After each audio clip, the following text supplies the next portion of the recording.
أهلا وسهلا مرحبا بكم يا أيها المشاهدون الكرام. Naitwa Husni Soifi kutokea Soifi Souk. Hitaji lako ndiyo kipaumbele chetu. Leo nitazungumzia kwa upande wa Zanzibar jinsi gani unatakiwa uwe makini katika swala zima la kuweza kununua kiwanja. Watu wengi kwenye mitandao ya kijamii wanaweka comment katika klipu zangu za kuuza viwanja na huniuliza, je, ninaponunua kiwanja kwako naweza kupata hati ama lugha nyingine naweza kupata waraka? Hapa tusikilizane vizuri sana bin sawia. Kuna viwanja maalum ambavyo huwa vinatokezea serikali ndo wanakata. Kwa mfano kama viwanja vya Mpendae na viwanja vya Jumbi vilikatwa na serikali.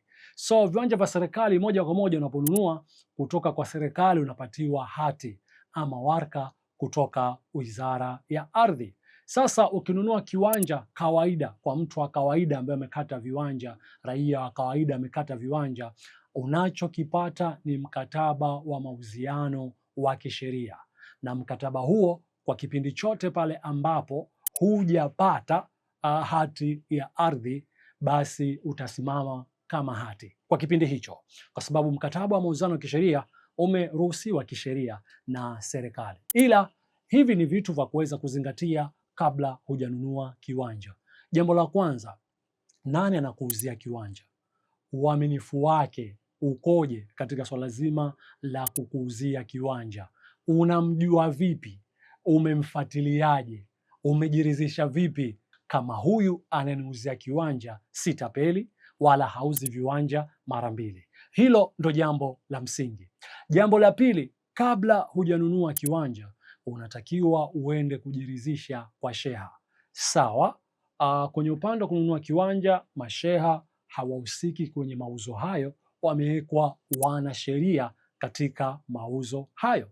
Lakini kuweza kupata dondoo na kuweza kupata taarifa ya viwanja hivyo ni muhimu sana kuweza kufika kwa sheha. Sheha atakwambia kwamba hili ni shamba la bwana fulani na anayo document, ama shamba la bwana fulani kuwa anayo document ama hana document sijui, lakini na uhakika hili shamba la bwana fulani, na uhakika hili shamba siyo mali ya serikali, na uhakika hili shamba si heka zile 3 zilotolewa na serikali kwa lengo ya kilimo.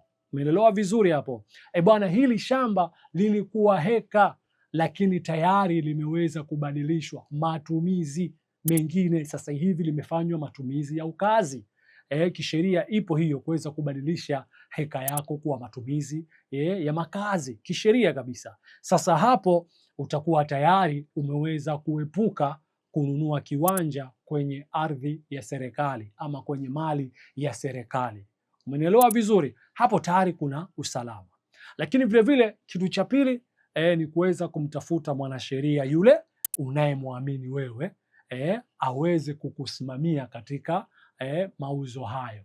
Umenielewa vizuri hapo? Ikiwa Soifi Souk mimi nimekuuzia kiwanja unaniamini, basi hapana tatizo, kwa sababu nafanya kazi kwa uadilifu, basi hapana tatizo hata kutuma mwanasheria wangu, hapana tatizo. Lakini kwa mtu na wasiwasi naye, basi jaribu kutumia mwanasheria wako. Lakini nikufafanulie tu mwanasheria kazi yake nini. Mwanasheria kazi yake ni kuweza kushuhudia kwamba nyinyi mumefanya biashara, umetoa pesa, umemkabidhi huyu na yeye ameshuhudia biashara hiyo, na yeye anaandika mkataba kwa mujibu wa maelezo ya muuzaji na maelezo ya mnunuzi.